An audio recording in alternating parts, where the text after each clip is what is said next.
Abbott, what time is it? It's time for the Abbott and Costello Show. We're on the air for ABC here in Hollywood. Well, what are we waiting for? Let's go with the Abbott and Costello Show.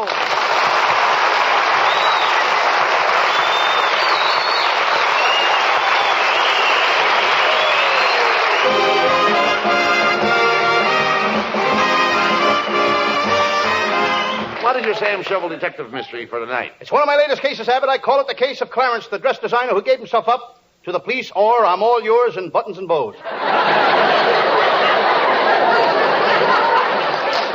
And now to the further adventures of Sam Shovel, private detective.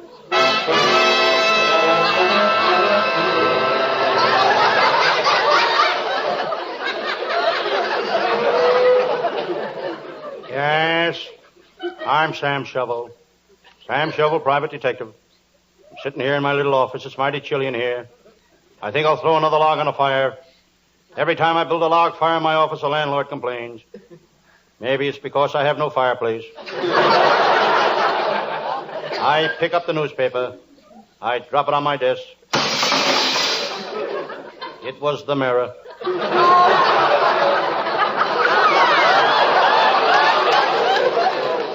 I read the one ads. Woman who washes Mondays and Tuesdays wants place to hang out on Wednesdays. Here's another one. Wanted man to teach nuclear division of atomic astrophysical cyclotronic fissures. No experience necessary. I glance out of my window to see what's playing in the movie across the street. Chicago. Cleveland. Boston. Must be that new picture, The Cry of the City. Next door to the movie is a Hollywood nightclub. Those Hollywood nightclubs cut the liquor so much the bartenders have to have a barber's license. In the winter, they have to put alcohol in the whiskey to keep it from freezing. I remember once my pal, Lieutenant Abbott of the Homicide Squad, was so disgusted that he went into that joint to drink himself to death. He didn't get drunk, but there was so much water in the whiskey he nearly drowned.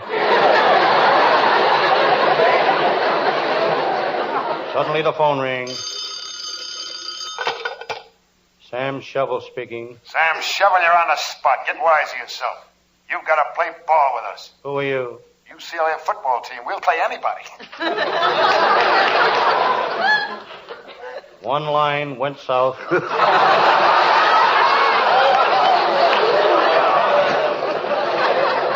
I look out the window again. Crowds, nothing but crowds. Everybody doing the last-minute Christmas shopping. The crowds give me an idea. I'm going to write to my congressman and have him change Christmas to April. The stores aren't so crowded then. In the crowd, I see my pal, Lieutenant Abbott. Abbott is the cheapest guy in the world all year round. But when Christmas comes, he'd give you the shirt off his back. I know. Last year for Christmas, he gave me a dirty shirt. Lieutenant Abbott is a great detective. He worked on the Morelli case, and in 2 days he had it sewed up. Then he got the Murray case, and it only took him 3 days to sew that up. Then came the famous Lewis case. He sewed it up in 24 hours. He never carried a gun. Just a sewing machine and 3 extra bobbins.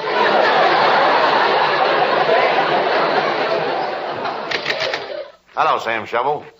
Sam, tomorrow's Christmas Eve, and I dropped in to find out what you want for Christmas. Well, I live just a stone's throw from Hetty Lamar's house, and my bedroom window is just a stone's throw from her window. What do you want for Christmas, Sam? A stone. Lieutenant, why don't you send me some mistletoe so I can kiss the girls under it? That's not mistletoe. That's mistletoe. Missile, not muscle. When I want to kiss a girl, I gotta use muscle.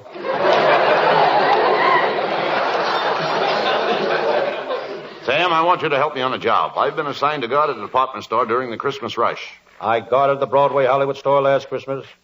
I put a man on the 5th Street door, a man on the Broadway door, a man on the 6th Street door. How did you make out? They didn't lose a single door. But all the windows were stolen. Come on, Sam. We're going down to the store right now.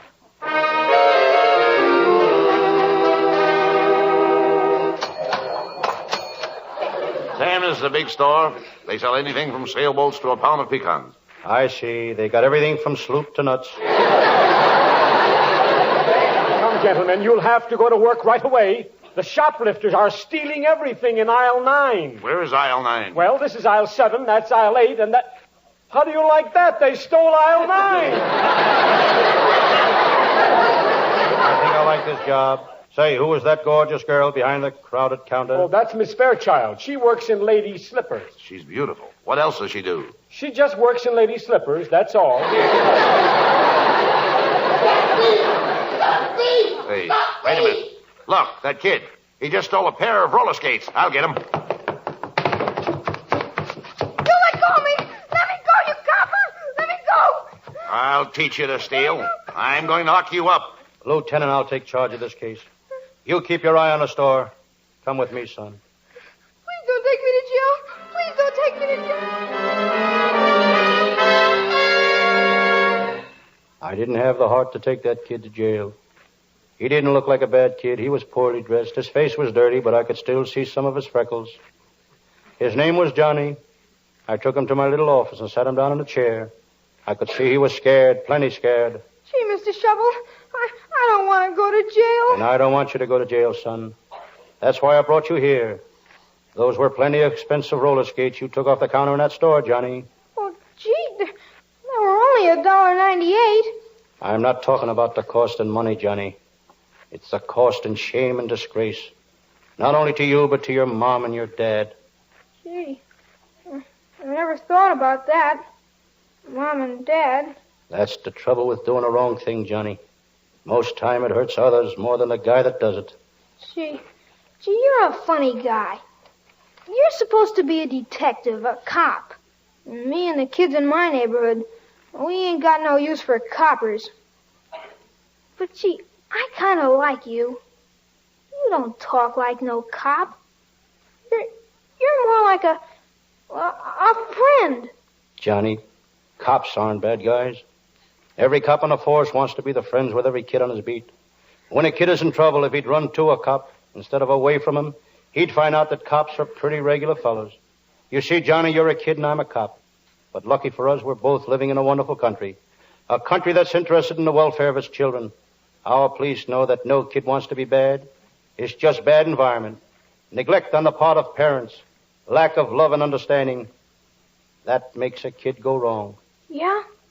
And are you sure that all cops is my friends? All cops, Johnny. Aha, there you are. Even him? Even him. I don't know what this is all about, Sam. But I gotta get this kid to the lockup. This is Christmas Eve and I gotta... You gotta get a little of the Christmas spirit, Lieutenant. I think Johnny's very sorry for what he did. He'll never do it again. Well, he tried to get away from me. He ran from the law. That's a sign of guilt. Honest, I won't never do it again. I promise I won't. Besides, Lieutenant, I think I've made Johnny understand that cops are his friends. Yeah? Johnny, if you know that cops are a kid's best friends, you've really learned something. Yeah, well, there's only one thing that puzzles me. What is it, Johnny? Well, Lieutenant Abbott's a cop, ain't he? Yes? Well, how could a guy with a face like that be any kind of a cop? Oh, Johnny. Johnny, it's Christmas Eve. Listen.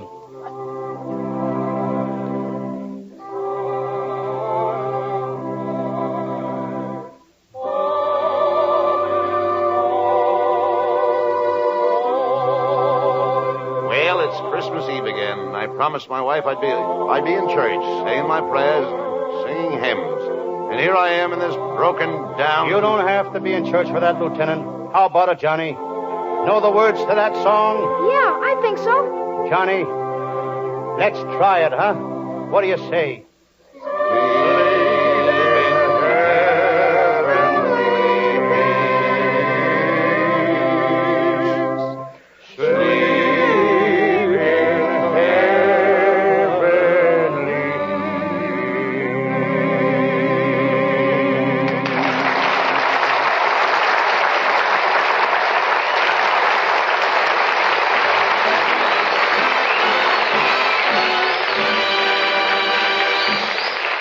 Costello will have the last word as usual. Well, Costello, before signing off, let's wish all our listeners a very Merry Christmas.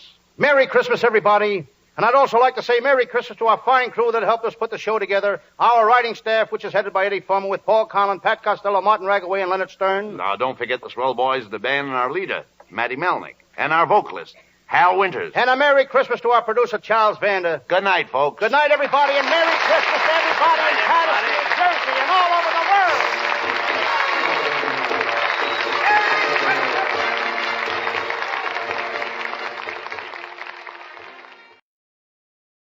This is ABC, the American Broadcasting Company.